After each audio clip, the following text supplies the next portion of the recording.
What up, roomies? Tonight on Neighbors, we got Jon Francois, the host of the Delicious Culture,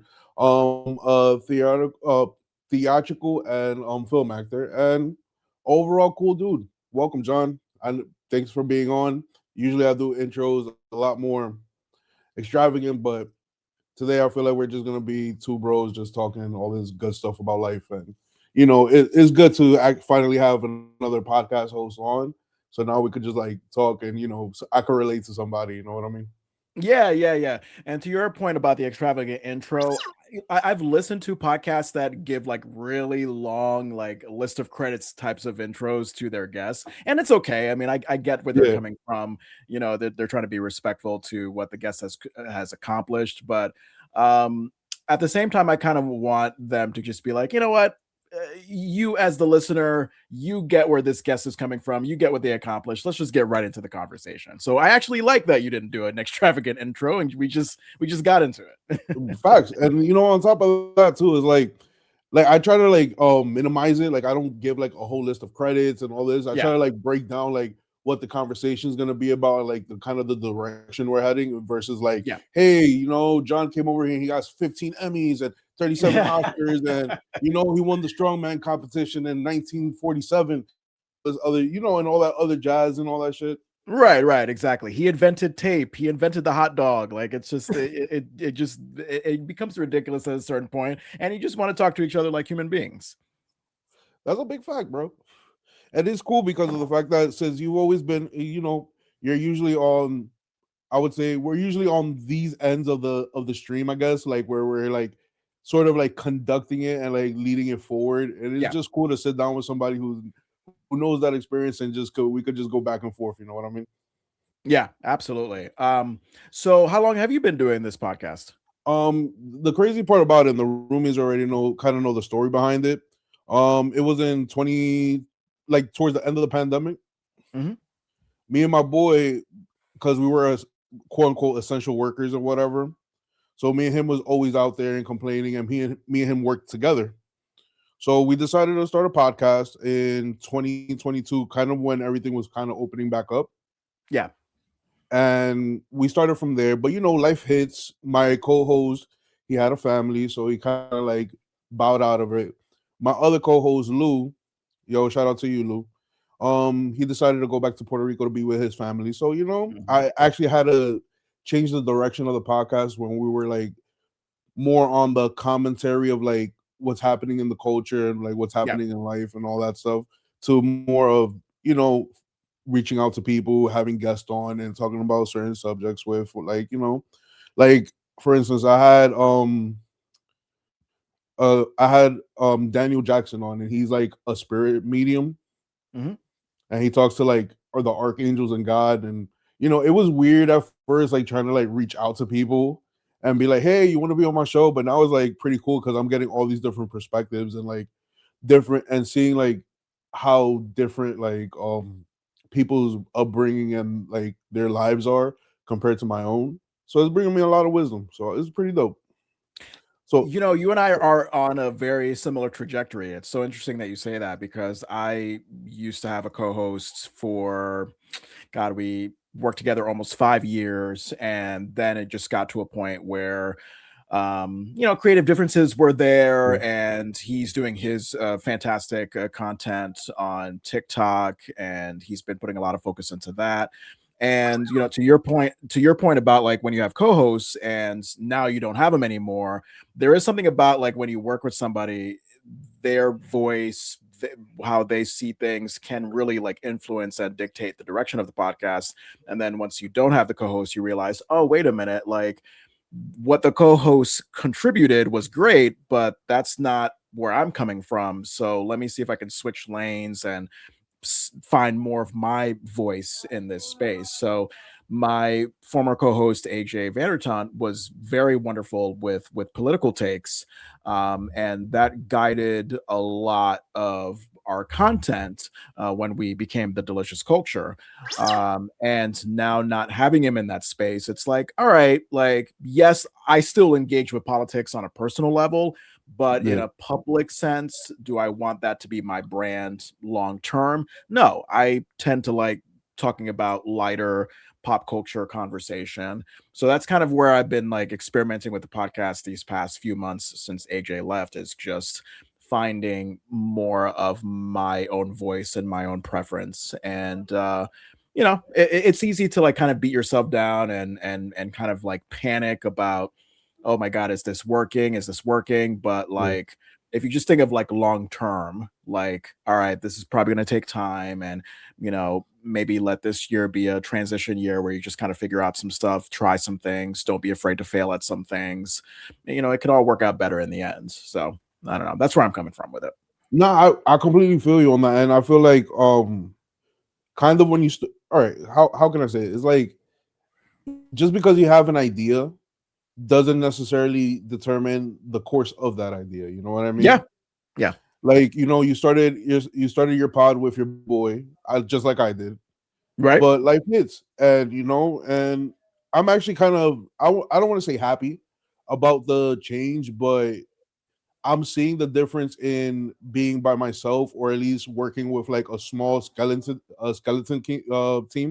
versus having 2 to 3 co-hosts where I have to schedule these delinquents to make sure they get to the studio on time, and make sure that nobody's like, yo, I got shit to do and whatever. You know what I mean?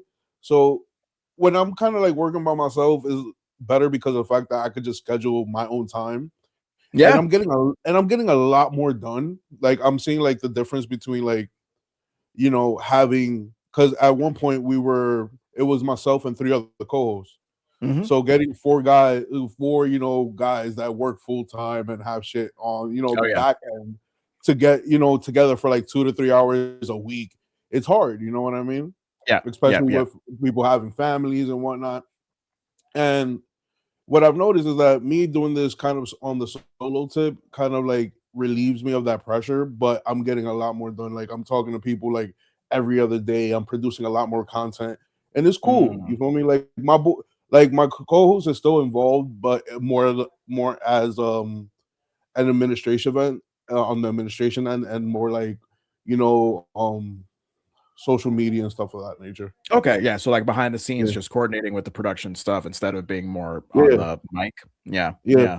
And then on top of that, he's my best friend, and I'm the godfather to his daughter. So it's like, he's always gonna be there. Oh, that's awesome. Yeah. Yeah, no, no, it's definitely, like, scheduling, yeah, when you work with somebody, you have to both balance, like, your availability, your ideas, and their availability, their ideas. Yeah, I mean, I know that although it can get exhausting being a one-man operation, because I'm, not only hosting, but I'm also producing the whole thing. I'm, Yeah. editing and doing all the social media stuff.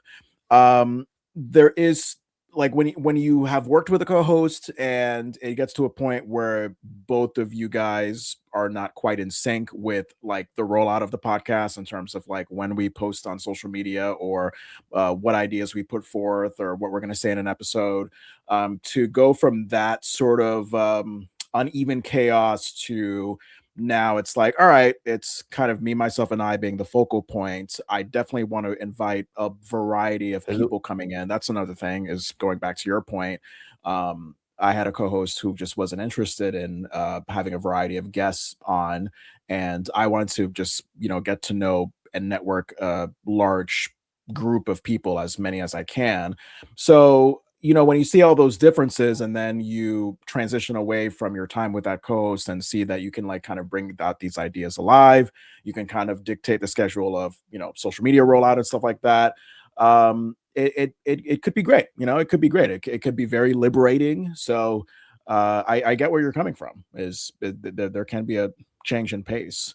Now, where your co-hosts, like, how do they feel about inviting guests on? Did you guys ever have guests when you guys were all Yeah. together? When we were kind of like running like this segment, Neighbors, the one that I'm actually full timing now, because once a month I would still want to try to get everybody together and Mhm. just shoot the shit. You know what I mean?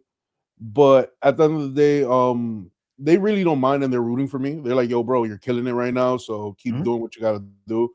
Like, and on top of that, like the people that I'm having on and like the guests that I'm having on, I feel that right now, including yourself, everybody that I'm speaking to kind of is,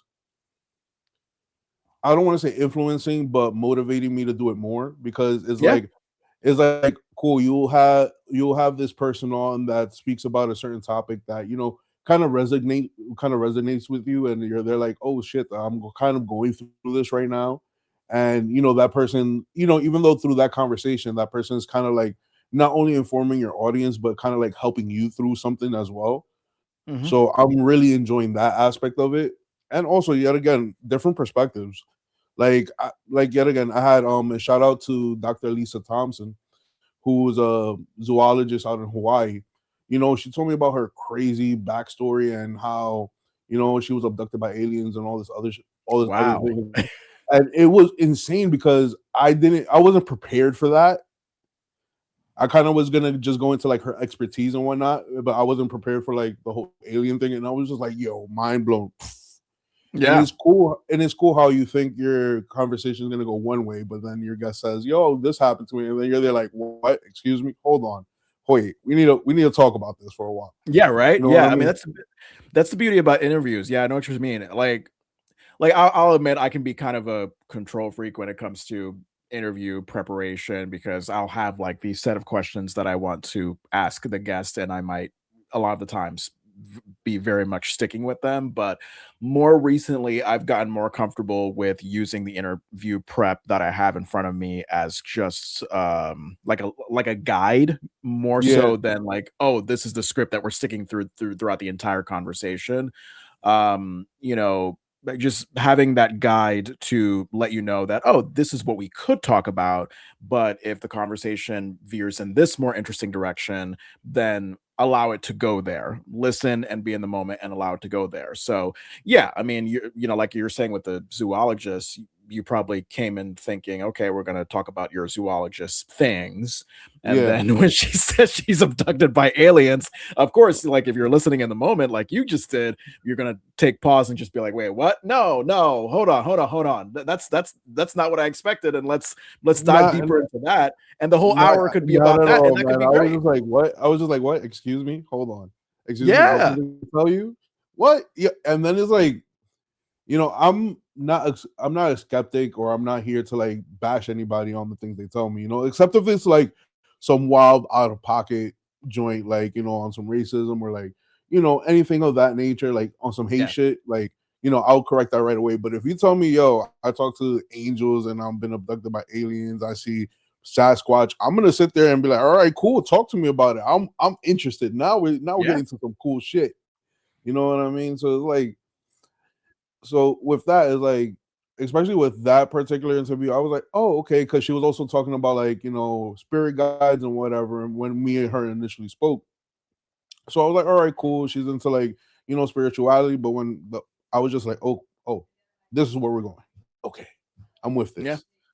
Yeah, Yeah. and Yeah. it's dope because like I said, getting to know people, and I guess like this is the nature of, I guess, like podcasters who have guest on, is the nature of curiosity and just wanting to see the point of view of someone else, I guess.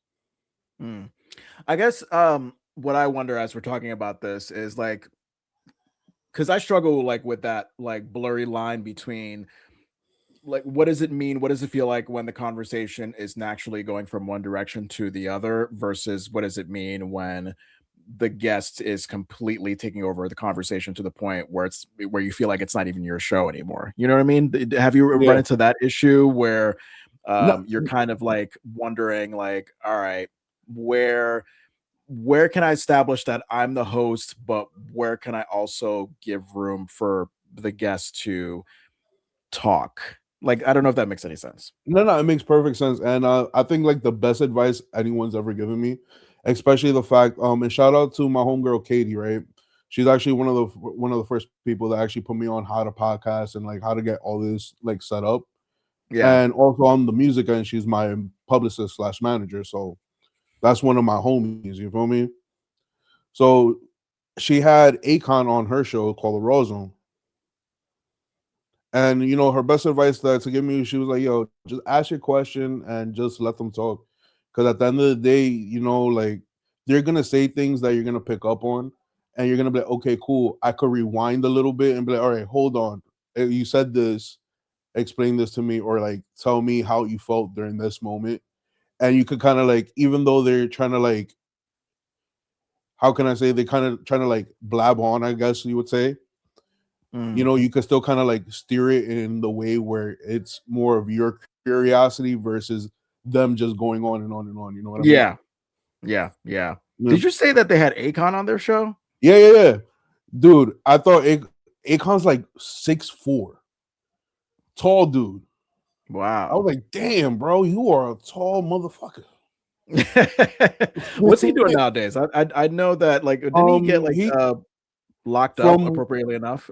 from like that one interaction I had with him. Apparently he's just like getting new artists and boosting up new talent and all that stuff. Like he drops like a song every once in a while, but it's not like how it was back when. I'm assuming that you're around my age. I'm like 36. I'm 34, so yeah, we grew up Yeah. around the same music. Yep, So we're from the same generation. You feel me? It's yep, not like when he like released Locked Up or like, yeah. all his other hits that we grew up with. It ain't that no more. But he's bringing up new artists. He's doing production, and it was so dope just being in like the room while the interview was being conducted, because it's like Mhm. with people that you know, with like musicians or like actors and stuff, especially like celebrities that you grew up with, you're like, damn, I'm in the room with this person now, and it's like kind of dope because it's now you're seeing beyond what TV is presenting to you, and you're Right, just seeing them right. as a person. And I wonder on their end how they feel. Like, did Akon come in with sort of a like, oh, cool, I'm friendly and I'm grateful for this opportunity? Did he come in with the energy Yeah, of did he come in with the energy of like, oh my god, how far my career has fallen, that I'm doing podcasts now? Like what was nah, his not energy like? even. He was one of the coolest people I've ever met with when it comes to like meeting celebrities. One of the coolest people I ever met. He came in, gave everybody a pound, gave everybody a hug, said what's up to everybody. You feel me? Anybody who was in that house at the time, he sat down and made sure that he welcomed, that he said what's up, got welcomed in and all that. He was a totally cool dude. Like if he didn't have the hits, he would just be like one of your homies. That ass. Mm, yeah. And then his two artists, damn, I forgot their names. Shice Money or something like that. I'll look it up a little bit later. But they're his two artists, super humble dudes from St. Louis. Super cool. Super cool people, bro. So he's like more in that, like, he wants to be like a kind of a record executive figure, like discovering Yeah. talent, like he Yeah, he's bringing up mentorship new role. talent and all that. Yeah. Wow, wow. Well, I mean, that makes sense. I mean, especially if you may not have any more left to give as an artist in the industry, to be able to mentor those and have them, learn what you've experienced. I think that that could be really valuable. Yeah, And that's just basically like leading on, the new generation of talent and what's going to be popping in a couple of years. Yeah, yeah. Any other guests that have come on that podcast? It's mostly like a hip hop wrestling kind of deal. So she's had like Redman on. I Mhm. wasn't there for that, but she's had like a couple of like older hip hop celebrities on there, which is super dope. Yeah. Wasn't Redman the sidekick to like Method Man for a minute? He wasn't a sidekick. They're actually cousins. Oh, okay. But no, They're it actually, seemed like they were a hip hop duo for like a minute. What weren't yeah. they? When like it was during like the How High era, they had the Blackout album. Okay. When Okay. you remember the song The Rockwilder when it came out? I think so. Yeah, yeah, vaguely. Yeah. So around that time, how High came out and they were like, doing the dual thing, but they're actually family, Huh. by All my right. knowledge. Okay. Okay.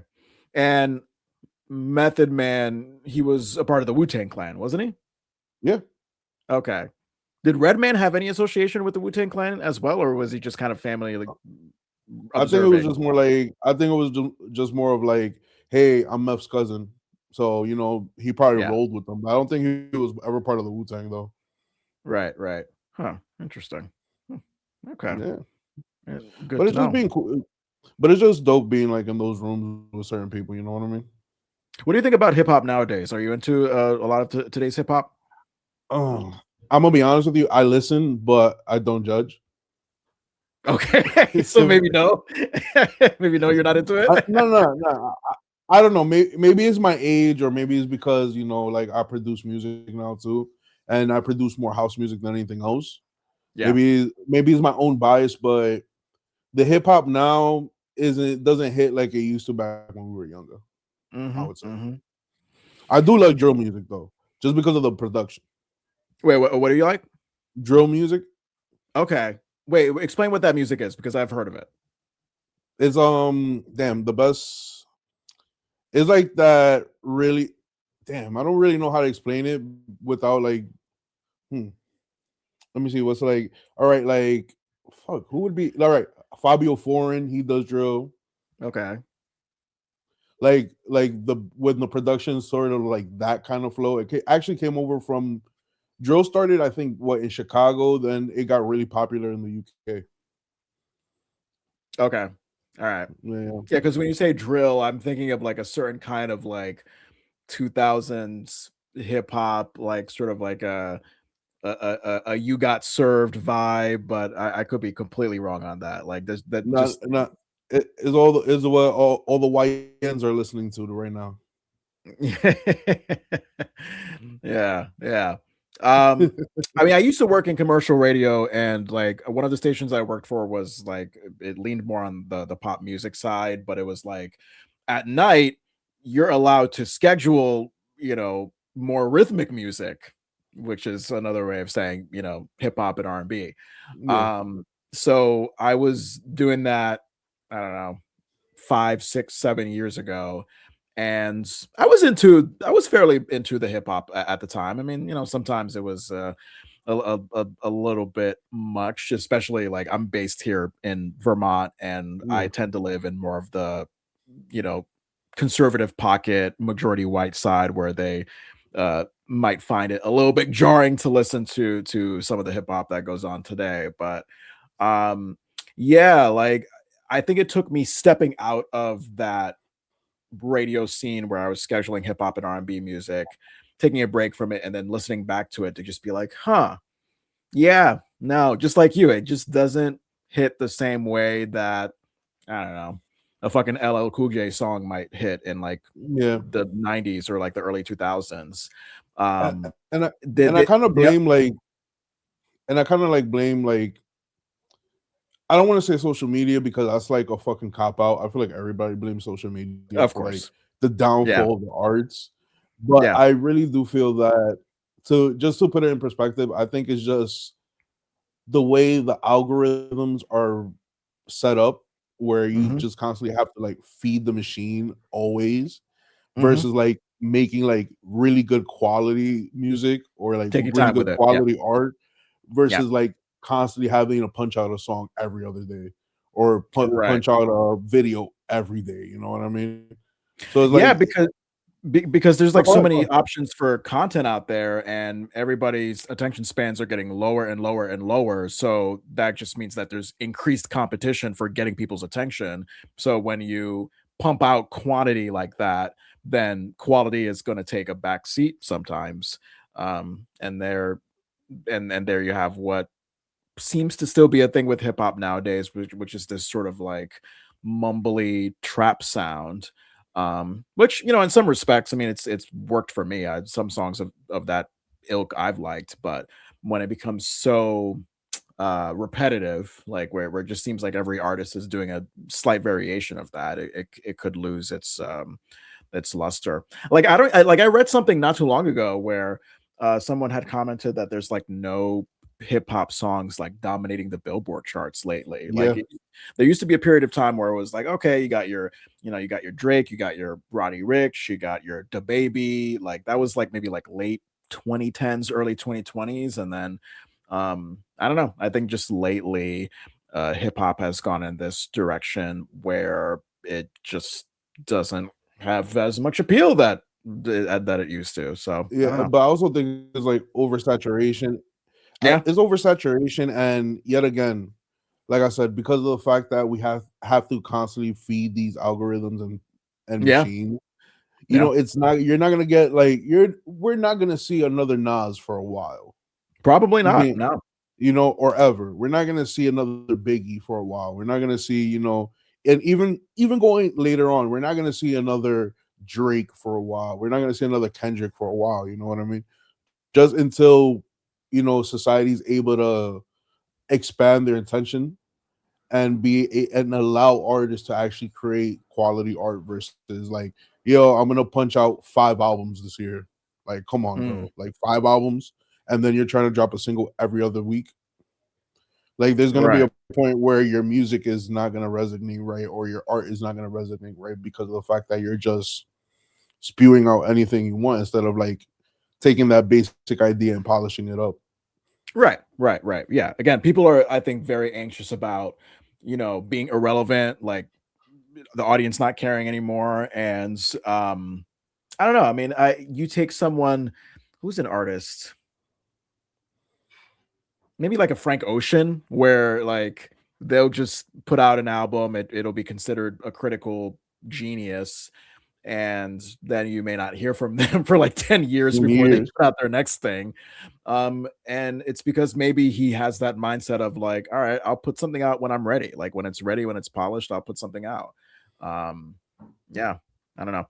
I mean, I would say like the only artist in hip hop today that I believe has a great impact both on I don't know, in a lyrical sense, in a social, political context, just a really yeah, big cultural impact is Kendrick Lamar. I think Kendrick Lamar is probably the one that's kind of keeping it afloat right now. And I did hear someone say online, I think it was like a think piece that I read where it's like, oh shit, like it's kind of sad that in hip hop, like the big artists like Drake and Kendrick Lamar, I mean, these are people that were uh popping out in like what 2010, and since yeah, then like you fast forward like 16 years later and it's still just those guys, like no one else really like has put on the, resonates. Yeah. yeah, it resonates as much as they have. Yeah, yeah, And the thing about Kendrick and Drake, and I'll just stick with those two for like right now.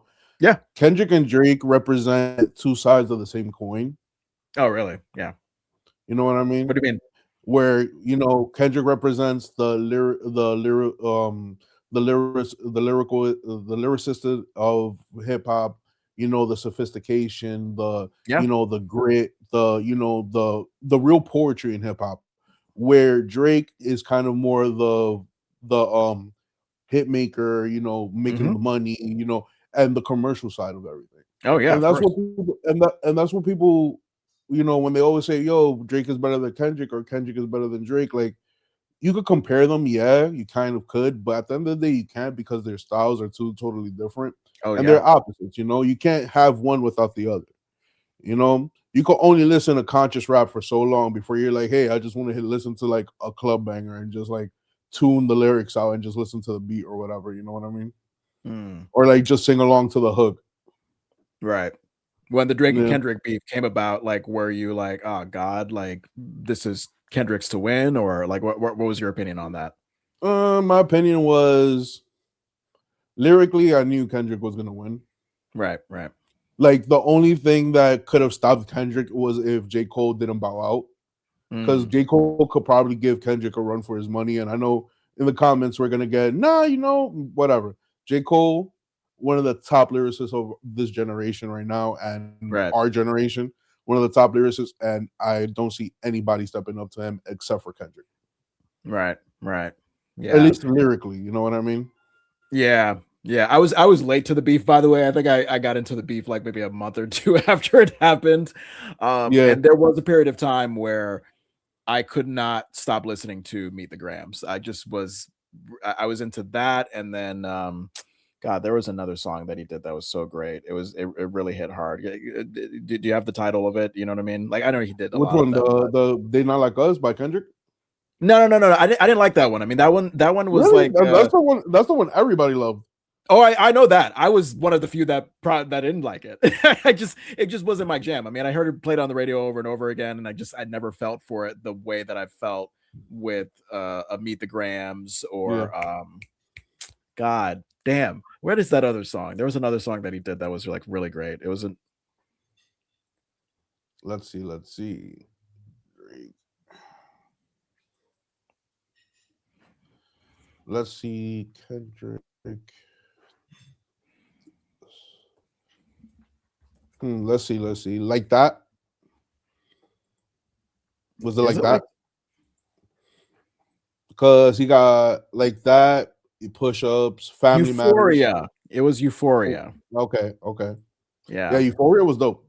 Yeah. I liked Euphoria. I liked Meet the Grams. Um, I mean, I thought it was funny that moment at the Grammys where Kendrick won everything and everybody was like A minor in the audience singing along with the backing track of the song. But Yeah, yeah, no, I just I remember I was in LA like last summer, maybe summer of 2025. Yeah, summer of 2025. I was in LA to shoot a small part for this web series that I was in, and I rented a car, and so it had me gave me the opportunity to like flip through radio stations, and Not Like Us was playing like all the time. And I don't know, I just it never hit me the way that those other two songs did. And I don't know, and that happens. I mean, sometimes, there could be a song that's like really popular with a mass majority of people, and then, I'm one of the outcasts that's just like, I eh, don't get it. now for you, I think They Not Like Us became like LA's anthem for like that whole duration of time. Yeah. Yeah. What did you think And about then on his top, halftime show? yeah, but and also on top of that, that beef made Ken. I feel like that beef made Kendrick a shit ton of money. Of course, I yeah. kind of like brought him back. I don't want to say he's fell from the spotlight, but kind Mhm. of brought him back into like current. Not I don't want to say he was irrelevant, but kind of brought him back into the zeitgeist where he was like, Yeah. okay, the spotlight is back on him. Didn't he take a break for a little bit before For me, he minute popped up? he was like out of the spotlight, just doing his thing. I think he was working on the album. Then the Yeah. beef happened, and then it was like, oh shit. Because I know that Cole and Drake were trying to get him on that other song where I think it was like, what was the name of it? Damn, Was it I like forgot, but yeah, go ahead. I forgot the name of it. But the the song that where Cole and Drake were, they mentioned Kendrick Lamar and whatever, and then like the beef started from there. Because Right. I know that song originally was meant for all three of them, and then Mm, he had turned it down. Kendrick turned it down Yeah, Kendrick turned it down. because I don't know, he hates Drake that much, or he just didn't think the song was that good. I don't know. I really don't know. Hmm. I didn't dive that deep into it, but I know he had turned the song down, and then he was mentioned in it, and then like he clapped back in the track with Metro Boomin, and then the beef just spiraled out from there. What was the very last track that was released from the I beef? think it was They Not Like Us. I think that was the very last track of that beef. Really? That was the one I that just think it shut, was.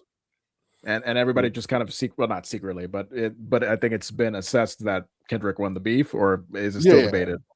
Nah, there's no debate about that. He definitely won the beef, but at the end of the day, I think both of them won because it kind of. I think everybody kind of had a win in that situation, like Kendrick did, Drake did, and also all the fans did too, because it was like they weren't really any like how can I say it, any artists out at that moment. Hip hop really wasn't like making any noise. There wasn't Yeah. like any like super chart, because every 3 months you'll get that one song that's like a super chart topper, and Yeah. everybody will be playing it. We haven't had something like that in hip hop in a while, Yeah, even to I this know. day. Ever since They Not Like Us, there hasn't really been a super hit like that. Yeah, and that's really sad. Like that's what I'm saying. It's just um again, I mean, I was working in radio where hip hop was seemed to be successfully like merging with pop. I'm just off the top of my head, like, the songs from like DaBaby or Roddy Rich or whoever I can't think of right now. But yeah, there seemed to be a period of time, like maybe around the pandemic, shortly before, shortly after, where we were getting some hip hoppers on the Billboard charts. And the Kendrick and Drake beef, I have heard that not only was it entertaining, but it was just good for the culture. You know what I mean? Like it reminded people that, hey, hip hop is worth talking about. Do you think that do you think hip hop is too mainstream now? Like where it's like at the point where like rock was like at a steady increase in like the early, I would say the late 80s, early 90s is just like plateaued because it was like the mainstream sound. I mean, I don't know, because right now hip hop is not having a really good moment in the mainstream culture. So I'm sure if you had asked me that question like closer to the pandemic times, I'd say, oh yeah, it has reached a very pop like state. Um, no, I don't know. No, actually, I don't. I think that right now, and maybe I'm wrong on this because I haven't kept up with current hip hop music in quite a while, but um, just based on not hearing much of hip hop these days, other than that Kendrick Drake beef from a couple years ago, or I don't know, is Bad Bunny considered a hip hop artist? No, maybe. Mm, not well. You know what? I really want to say yes. I really Yeah. want to say yes, but technically he's not. He's considered a reggaeton artist Okay. or Okay. or urban art. I guess we could say urban Right. Right. because he spits, but he spits in Spanish. Right. Right. Right. Right. But okay. But is that But not considered hip hop if he spits in Spanish instead of English? I don't know. I really don't know. I Right. think it would Right. be called like música urbano, like yeah, urban music. I Right. think it would be more of the or they could go into like the dembow genre, which is more like rap over like Yeah. dancey beats. I guess you could go there, but I don't know. I I don't think know. hip hop is still trying to fight to be accepted in the mainstream in a really like consistent way. Like the way I see hip hop as far as its relationship to mainstream culture, there's been pockets of time where it's like been essentially pop. Like, we could just go back as recently as the Super Bowl halftime show with Dre and Snoop and Eminem and 50 Cent. Like when that happened, it was like, oh, okay, cool. Like hip hop in the mainstream. Yes, here we go. Yeah. But then that didn't really last much. Now we're struggling to figure out who is the hip hop artist that's popping up nowadays other than Drake and Kendrick. I mean, part of it is because like the young promising artists, I mean, some of them are no longer with us, you know what I mean? Like Yeah. you had your Juice World, you had your Pop Smoke that showed a lot of promise, and then unfortunately RP they my dude Pop, man. RD RP Pop, bro. yeah, He yeah, yeah, yeah. was And I he think both of was them, it was they were murdered, right? yeah, yeah. Yeah. No, So no. I think Juice World, I think he died of an OD. I believe so. yeah, yeah, I think he was taking, like, some kind of, like, medication, some kind of drugs or whatever, and Yeah. just passed out and just never came back, but I remember hearing about that news, it was back in 2019, like, literally the morning after I accepted, like, a broadcasting award and just being like, "Oh god, what the hell just happened?" Because, like, at the time, 2019, Juice World was, like, pretty big, so Yeah, he was gaining his I wouldn't say he was gaining his momentum, but he was climbing to, he was climbing to where he should have been, where his career, he was making his trajectory up and he was gonna be considered one of the greatest artists of that generation, you know what I mean? yeah, yeah. But I don't know. I just with hip hop, I just know that there's been pockets of time that they've been in the mainstream. Again, that halftime show. You go back to the '90s when the West Coast was taking over everything, and then I don't know, maybe in the 2000s, like the music that we particularly grew up with felt Yeah. really great. I think the Like 2000s was great for like East Coast music. yeah, that's what I'm thinking. Yeah, yeah, yeah. It seemed like Because East Coast had a moment. even though he's going through stuff, you had Diddy dropping all the hits. Yeah, You had 50 come out. Like there yeah, was a yes. lot I of forgot. Yeah, 2003. That was his year. Yeah. Pharrell was taking over the charts. Oh yeah, yeah, Who else was there? Yeah, like during I would say the early 2000s to like maybe 2008, like there was a high level of like besides like a high level of like lyricism, there was like a high level of production and like everything was being packaged so great at that time. right, exactly. Yeah. I know Jay Z. I remember in middle school, Jay Yeah, Z had Jay-Z a was out and about. Yeah. yeah, yeah, Oh, and that might have been when was the last album that Jay Z did? Like he wasn't it the 444 album? The one maybe that was he was basically telling everybody about business plans and how to like invest their money in.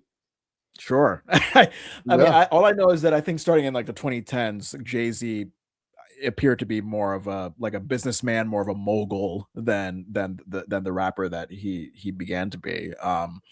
But yeah, and then I mean, obviously you go to the 80s when it really started coming up with like you had your NWA, and then you go back earlier than that with LL Cool J being a pioneer. So yeah, there's like pockets of time where hip hop has been mainstream culture, but right now I think it's going through a bit of an identity crisis. It's trying to figure out like what's the future.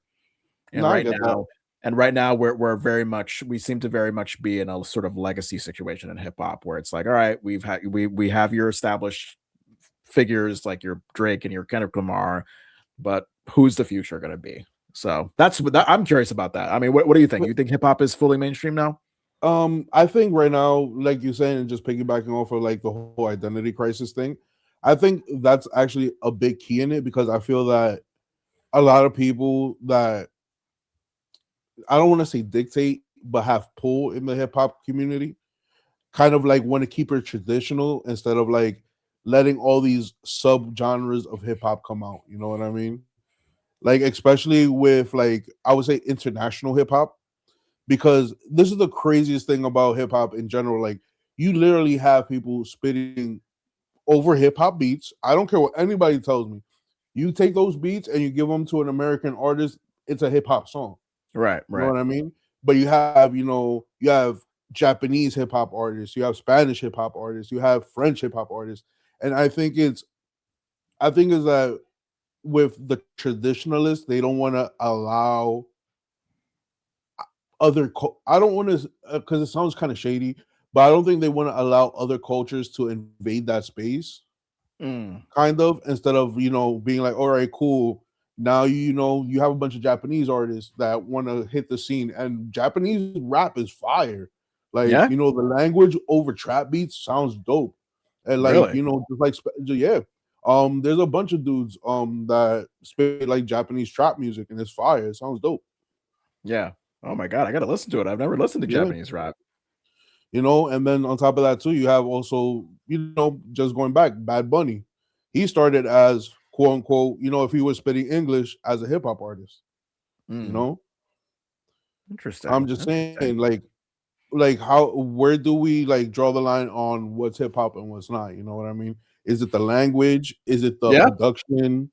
What? Where do we draw that line? And is like, do we include all of it into it because of the fact that breaking it down like sonically, it's all the same beats. Right. It's all the same like techniques and stuff. So it's like, is it because somebody's spitting in a different language that's not considered hip hop, or is it the Mm, fact that hip hop traditionalists don't want to that expand the genre out to different languages or different cultures? interesting. Interesting. Yeah. Yeah. And bouncing off of that, I mean, I have wondered at times like what artists like an Ice Cube or an Eminem or an LL Cool J, where they come from an era where, I mean, my opinion, where the lyricism, the style, the flow that they had was more paceful, was more articulate, like you could actually understand and really grasp what they're saying. I kind of wonder what their opinion of today's hip hop is like from sort of the Post Malone influence of uh the mumble trap flow to what you're saying, hip hop now, you could go to Japan and find like really, really good hip hop artists. So yeah, that's interesting. That's interesting. And it's like maybe if we open up those floodgates and let like some of the sub genres of hip hop come in, that will Yeah. find like another big star. Who knows? Because even now, like because I'm Dominican, so I listen to hip hop in Spanish and in English, and you see a whole bunch of like hip hop artists, American hip hop artists, having songs with Puerto Rican hip hop artists or Mhm. reggaetoneros, whatever Right. you want to call it. You know what I mean? So it's like when is it the fact what genre is this song gonna fall into? You know, like a good example of that is like El Adrio Calderon featuring Future. It's a hip hop beat. You can give that to Mhm. any hip hop artist, but the main artist El Adrio is spitting in Spanish. So is it Mm. considered a reggaeton or is it considered a hip hop song because of the fact that it's on a hip hop beat? Ah, interesting. You know I what I like that. mean? It's interesting, yeah. It's kinda reminding me of, like, when Lil Nas X popped out and his first song was Old Town Road, and there was this big debate over, like, "Oh, is it more hip hop? Is it more country?" Because like, him being put on the country Billboard charts was certainly an issue with, like, country music heads and country radio people because they thought, "Oh, because it just seems more hip hoppy, it's not an authentic country song." So, um, yeah, I think that there's an argument to be made that we should loosen up this restrictive genre thing, you know what I mean? Yeah, I feel you. Yeah, like we obviously come from an age where it's like, oh, you have your stations that play hip hop, country, R&B, blah blah blah. And I wonder if since we're seeing genres meld together a lot more, you know, reggaeton, a hip hop, or hip hop in a country. I wonder if we're gonna ever get to a place where, you know, confining a type of music into just one genre is not even a thing anymore, you know, where it could just be considered music, you No, know? I feel you, but if you take like country music, right, or at least like modern day country, if you replace the beat, those boys is spitting bars. Yeah. They're spitting country. Those boys are spitting country bars, but they spitting bars, bro. Right, right, Even right. some of them, some of them country boys could rap with the best of them. You know what I mean? Yeah, yeah, yeah. But you know, once you like put that like twangy guitar, then all of a sudden people are like, oh yeah, no, it's not hip hop, it's just full on country. So I know what you mean. I know what you mean. Yeah. You know what I mean? So it's like we're at a weird pace now. We're at a weird place now where we're seeing like, especially like in music, we're seeing like the blending of genres. Like you see house music being blended with hip hop, R&B blend with reggaeton, and it's like Right. we're seeing all of this fusion, and it's like where do we kind of like, I don't want to say categorize it, but how do we kind of like distinguish it so that way people that are in that lane to kind of like rise up and like get the credit and their flowers. Hmm. I agree. I agree. Yeah. And oh, must we not forget? I mean, we were talking about like, you know, Yeah, what part of the country like took over hip hop in the 90s and 2000s. We forgot about the South. The South really made a big what? presence. Yeah, bro, the South was killing it. Yeah, yeah, yeah, yeah. I think the South didn't come up. Cash Money was killing it back in the late '90s. Cash Money, yeah, this is true. I'm thinking of Outkast. Outkast came out in '94 and blew up, you know, through the end of the '90s and certainly the 2000s with like that double album that Andre and Big Boy did. Um, yeah, so the South. Well, is there any big Southern hip hop happening right now? Where are they right now? I think right now you just have like the main the big guys like Future, Little Baby, Okay, those guys and all that. But we're not gonna see another Migos, or we're not gonna see another Outcast, unfortunately. yeah, Especially definitely. another Outcast. We're never gonna see another Outcast in the hip hop game. Yeah. Yeah, I was really into their AT Aliens album for a minute. It Man, was really good they stuff, made really good so stuff. they made so much good music together. So much Yeah. good music together. Yeah. Yeah, and I think I don't know, do you think Andre 3000 gets talked about enough as like because I feel like his lyricism, his personality, the way he presents himself, it's just I felt like he was a pioneer and doing what a lot of people weren't doing at the time. Because like to see that evolution from like, okay, you see Outkast in their first album, and Andre seems like he's dressed like almost every other hip hop Yeah. artist. And then he just gets a lot more quirky and strange and all over the place with his, you know, with his fashion sense and the types of music. And um you know, I just would have never imagined that the guy from that first album would suddenly have a song about roses and have that like really slow song about like a spaceship romance. I mean, Yeah. it was Yeah, it's Outkast really took hip hop in a really wonderful creative place, and it's sad that they're not together anymore. I think they had their different lanes that they wanted to go in a Yeah. creative sense, but yeah, no, they were really great. Nah, when it comes to Andre 3000, I think that first album and the beginning of their career was just a way in. Yeah, exactly. It's like everybody knew Andre 3000 was kind of eccentric, kind of Hmm. that weird, quirky guy who's gonna like push the envelope in a way that the culture doesn't really recognize. Hmm. But he needed that first album just to get his foot in that door and able to be like, hey, there's more to hip hop than just what we see here. We could do this too. And, Hmm. Hmm. if you want to like accentuate yourself this way, you can. And, if you want to do things this way, you can. And that's what Andre 3000 brought to the game. He brought a flavor that was uniquely his own. And he showed everybody how to like, it doesn't matter if you wear a turban or a fitted. Right. It just be yourself and like express yourself the way you want to, because Hmm. there's gonna be a fan for that. And if this one person doesn't like it, three of their friends might. So, oh well. And when Yeah. it comes to like him just rapping, he's a lyrical genius. Like his musical talent is, you know, top tier, S rank, whatever you want to call it. You're not gonna find a lot of artists like that ever, even in I other think genres. I think not too long ago he released an album where he was just playing the flute. Oh Like my I god. was just like, of course he would do that. Oh my Jesus Christ. That album. I rushed to listen to it, and when it was just a flute album, I was just like, No, you were like, I'm out, I'm out, I'm good. I was like, I support you in all your endeavors, sir, but this right here is fucked up.